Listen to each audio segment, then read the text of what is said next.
Félix Tshisekedi à Munich, Joseph Kabila est le véritable commanditaire de la crise à l'est de la RDC. Le président de la République, Félix-Antoine Tshisekedi Tshilombo, a déclaré lors de son discours, prononcé ce vendredi 14 février 2025 au sommet sur la sécurité à Munich, en Allemagne, que l'ancien président Joseph Kabila est le véritable responsable de la crise qui sévit dans l'est du pays. Selon lui, Joseph Kabila aurait formé une alliance avec le Rwanda pour déstabiliser la RDC. Il est l'un des acteurs de l'opposition qui a pris les armes et qui, en collaboration avec le Rwanda, a fomenté ce coup contre la République. Le véritable commanditaire de la situation dans l'est du pays est Joseph Kabila, mon prédécesseur, a-t-il affirmé. Félix Tshisekedi a également dénoncé la violation flagrante du droit international, soulignant l'indifférence de la communauté internationale face à la situation. Si mon pays est attaqué de manière aussi ostentatoire sans susciter une réaction internationale, cela prouve que le droit international est mis à mal. Comment est-il possible qu'un pays puisse voir son intégrité violée, que ses citoyens soient massacrés, sans qu'aucune sanction ne soit prise contre le pays agresseur? A-t-il ajouté. Sur le terrain, les rebelles du M23, soutenus par l'armée rwandaise, ont pris le contrôle de l'aéroport de Kavumu et de la ville de Bukavu, dans la province du Sud Kivu. Cette avancée des rebelles contredit totalement les résolutions prises lors du sommet conjoint EAC-SADC, qui avait exigé un cessez-le-feu immédiat et l'arrêt des hostilités.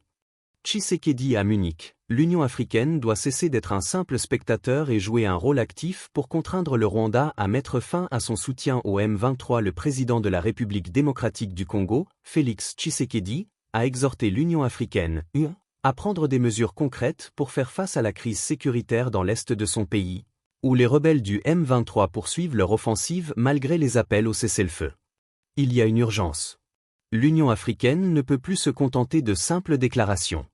Elle doit assumer son rôle et mettre en œuvre des sanctions contre les agresseurs, a déclaré Félix Tshisekedi lors de la conférence de Munich sur la sécurité. Alors que la première ministre congolaise, Judith Suminwa, participe à Addis Abeba à une réunion du Conseil de paix et de sécurité de l'IA, Tshisekedi a exprimé ses attentes envers l'organisation panafricaine.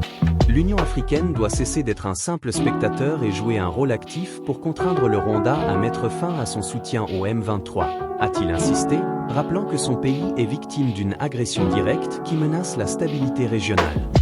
Le président congolais a également appelé l'IA à aligner ses actions sur celles d'autres organisations régionales comme la Communauté de développement d'Afrique australe, SADC, et la Communauté d'Afrique de l'Est, EAC, qui ont déjà exprimé leur soutien au gouvernement congolais.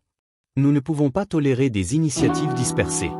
Il est temps que l'Union africaine impose une ligne claire, a-t-il ajouté. Face à l'aggravation de la crise humanitaire, Tshisekedi a exhorté l'organisation panafricaine à mobiliser ses partenaires internationaux pour venir en aide aux millions de déplacés. Ce qui se passe dans l'est de la RDC est une tragédie humaine qui mérite une réponse immédiate, a-t-il conclu. L'Union africaine n'a pas encore officiellement réagi aux attentes exprimées par le président congolais.